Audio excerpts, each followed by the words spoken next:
Catherine a bien besoin de sa fille pour préparer son panier. Affiches, tracts, autocollants, il ne faut rien oublier.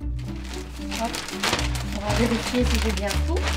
Car dans quelques heures, la collégiale Sainte-Gertrude de Nivelles en Belgique ouvrira ses portes pour accueillir la grande fête des familles. Elles y tiendront un stand d'information et pour les accompagner, quel plus beau modèle que la Sainte Famille. L'idée c'est d'essayer de faire rayonner cette tendresse, même si soi-même on n'arrive pas toujours à la vivre. En tout cas de dire que quand on creuse, on touche quelque chose de cette beauté-là. Vivons la joie de l'Évangile. À la suite du pape François et de son exhortation apostolique, voilà le thème de la fête du jour et de manière plus globale, le défi lancé à toutes les familles par le diocèse de Malines-Bruxelles. Mais la joie de l'Évangile, qu'est-ce que c'est? La joie de l'Évangile nous donne vraiment une espérance au quotidien, en fait. Une joie qui relève sans cesse. Et c'est ça qui est fascinant, c'est de se dire que parfois on traverse des épreuves rudes et que cette joie nous permet même dans ces épreuves de garder le cap. Seigneur, bénis ce repas, bénis notre famille. Pour vivre cette joie de l'Évangile, Catherine et Frédéric souhaitent mettre le Christ au cœur de leur foyer avec leurs enfants. Dans la relation avec nous aussi parfois par rapport à eux, quand on a peut-être été blessant dans des paroles lors d'emportements. Mais alors combien de fois évidemment on oublie et on retombe et voilà. Donc c'est pour ça que je crois que la prière est vraiment fondamentale pour sans cesse nous faire prendre conscience que dans l'autre, le Christ est. Ah. Bon ben voilà, comme ça, c'est bon, j'ai tout. On est parti. Déjà, l'heure du départ a sonné. Catherine et Sophie partent en avance pour installer le stand. Direction donc la fête des familles, où 500 personnes sont attendues. Une initiative lancée par Monseigneur Léonard à son arrivée il y a 5 ans à la tête du diocèse de Malines-Bruxelles. Je trouve que c'est formidable ce désir de notre Église de vraiment prendre soin tout particulièrement des familles et de toutes les familles. Chez nous, ça se fait une fois par an. Et en fait, ça devrait se faire tous les jours, quoi. Voilà, tous les jours, la fête de la famille.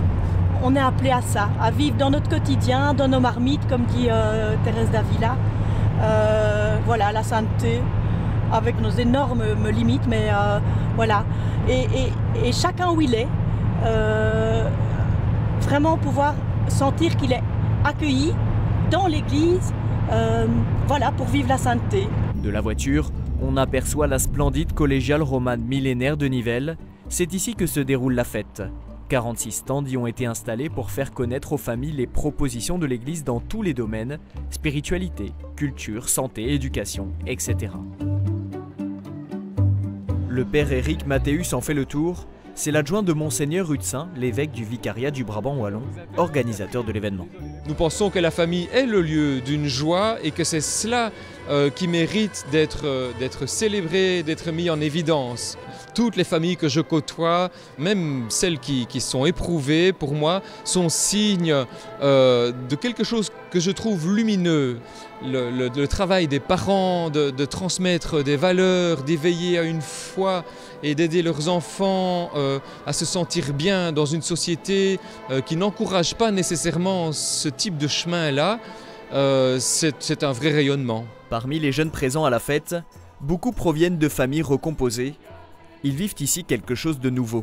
Moi je trouve que c'est intéressant de faire des fêtes qui valorisent l'esprit de famille et cette unité. Et donc ouais, dans notre société on ne pense pas toujours à faire des fêtes qui rassemblent spécialement la famille.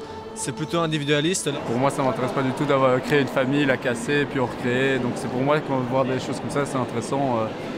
Tous ces gens qui sont vieux et qui sont toujours ensemble, donc c'est une preuve que c'est possible, quoi. Malgré tous les contre-exemples qu'on a, il y a quand même la famille. Il y a des gens qui tiennent et qui restent stables. Valérie, elle, a connu la douleur de la séparation et du divorce. Son espérance vis-à-vis de l'Église est grande.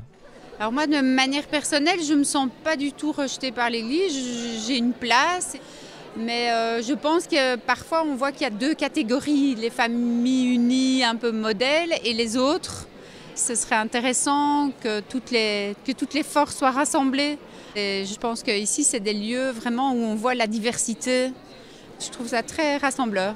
Que chacun et chacune d'entre vous se sache ici pleinement accueilli. avec sa vie telle qu'elle est. Et aussi, puissions-nous nous sentir proches les uns des autres, car le Seigneur ne nous aime pas d'abord individuellement, mais comme peuple, unis dans les beautés et les défis d'une même histoire. L'Église a la responsabilité de le faire connaître, la joie de l'Évangile. Et la meilleure façon de faire connaître cette joie de l'Évangile, c'est en la vivant elle-même, c'est en étant des témoins de la joie, des témoins de l'amour, des témoins de la miséricorde. Il faut les aider à redécouvrir comment elles sont des lieux où la foi doit pouvoir germer, mûrir et grandir. Aussi parce que de plus en plus on se rend compte à quel point elle façonne une société aussi, à quel point elle forme une jeunesse qui pourra aussi assumer des rôles, des places et faire vivre un esprit dans la société. Donc pour beaucoup de raisons, les familles sont le lieu d'un appel pressant.